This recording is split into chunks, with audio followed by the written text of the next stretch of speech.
Assalamualaikum warahmatullahi wabarakatuh. Perkenalkan kami dari kelompok 6 yang beranggotakan 3 orang, yaitu saya Firna Aprianda selaku moderator dan 2 rekan saya sebagai pemateri, yaitu Fauzia Rami dan Gema Zikri Pratama.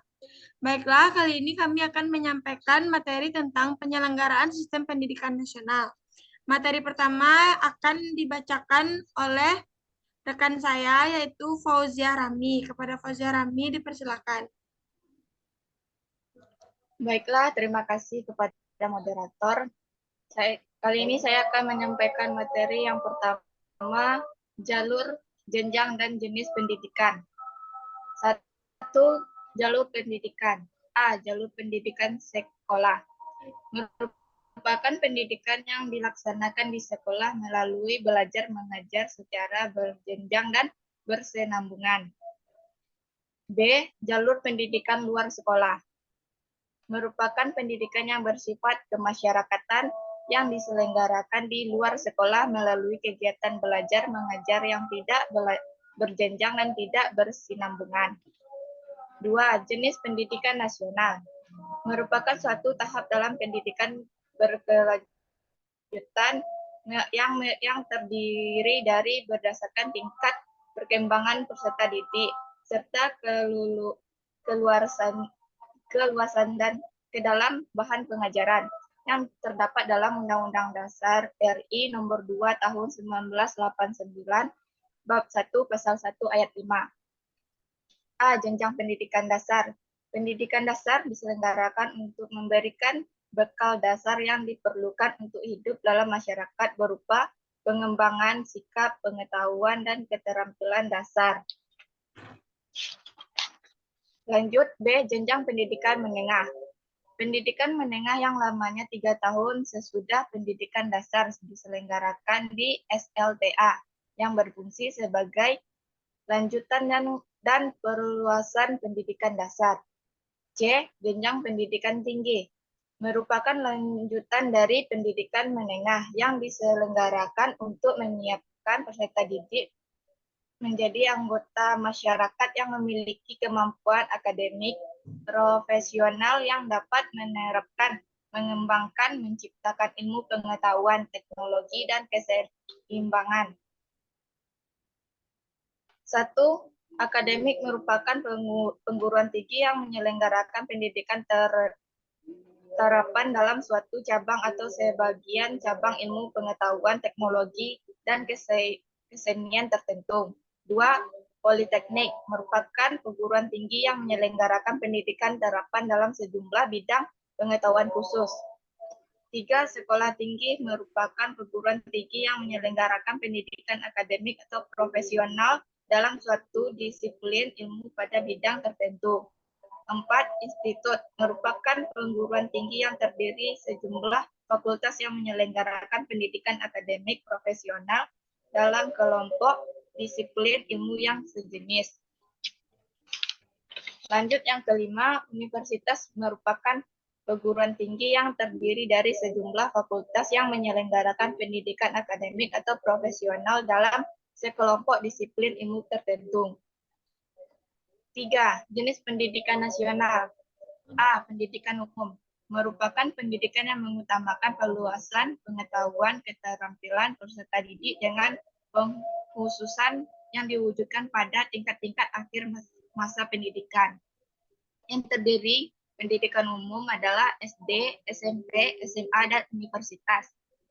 B. Pendidikan kejurusan. Merupakan pendidikan yang mempersiapkan peserta didik untuk dapat bekerja pada bidang pekerjaan tertentu. C. Pendidikan luar biasa. Merupakan pendidikan khusus yang diselenggarakan untuk peserta didik yang menyandang kelainan fisik atau mental. D. Pendidikan kedinasan. Merupakan pendidikan khusus yang diselenggarakan untuk meningkatkan kemampuan dalam pelaksanaan tugas kedinasan bagi pegawai atau calon pegawai suatu departemen pemerintahan atau lembaga pemerintahan non-departemen. E. Pendidikan keagamaan. Merupakan pendidikan khusus yang mempersiapkan peserta didik untuk dapat melaksanakan peranan yang menuntut penguasaan penguasaan pengetahuan khusus tentang ajaran agama. B. Standar pendidikan nasional. Untuk mewujudkan cita-cita luar disebut pemerintah menetapkan 8 standar nasional pendidikan Indonesia yang menjadi pedoman bagi pendidikan dan tenaga kependidikan untuk mengembangkan kemampuan dan pembentukan watak serta peradaban bangsa yang bermartabat dalam rangka mencerdaskan kehidupan bangsa. Yang pertama, standar kompetensi lulusan. Standar kompetensi lulusan untuk satuan pendidikan dasar dan menengah digunakan sebagai pedoman penilaian dalam menentukan kelulusan peserta didik. 2. Standar isi. Standar isi mencakup lingkup materi minimal dan tingkatan kompetensi minimal. Suatu mencapai kompetensi lulusan minimal pada jenjang dan jenis pendidikan tertentu. 3. Standar proses. Proses pembelajaran pada suatu pendidikan diselenggarakan secara teratif, inspiratif, menyenangkan, menantang, memotivasi peserta didik untuk berpartisipasi aktif, serta memberikan ruang yang cukup bagi prakarya. Lanjut yang keempat, standar pendidikan dan tenaga kependidikan. Pendidikan harus memiliki kualifikasi akademik dan kompetensi sebagai agen pembelajaran, sehat jasmani dan rohani, serta memiliki kemampuan untuk mewujudkan tujuan pendidikan nasional. 5. Standar sarana dan prasarana. Setiap satuan pendidikan wajib memiliki sarana yang meliputi perabot peralatan pendidikan, media pendidikan, buku dan sumber belajar lainnya, bahan habis pakai, serta pelaksanaan lain yang diperlukan untuk menunjang proses pembelajaran yang teratur dan berkelanjutan. 6. Standar pengelolaan pendidikan. Standar pengelolaan terdiri dari 3 bagian, yakni standar pengelolaan oleh suatu pendidikan, satuan pendidikan, standar pengelolaan pemerintahan daerah, dan standar pengelolaan oleh pemerintah. 7. Standar pembiayaan pendidikan. Pembiayaan pendidikan terdiri dari investasi, biaya operasi, dan biaya personal. Lanjut yang ke-8, standar penilaian pendidikan.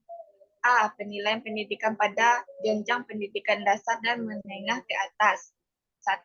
Penilaian hasil belajar oleh pendidik. 2. Penilaian hasil belajar oleh satuan pendidikan. 3. Penilaian hasil belajar oleh pemerintah. Yang B. Penilaian pendidikan pada jenjang pendidikan tinggi terdiri atas 1. Penilaian hasil belajar oleh pendidik. 2. Penilaian hasil belajar oleh satuan pendidik tinggi. 3. Penilaian pendidikan pada jenjang pendidikan tinggi sebagai mana dimaksud di atas diatur oleh masing-masing perguruan tinggi sesuai peraturan perundang-undangan yang berlaku.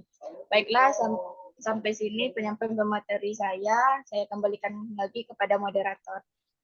Terima kasih saya ucapkan kepada Fauzia Rami. Materi selanjutnya akan disampaikan oleh Gema. Kepada Gema dipersilakan.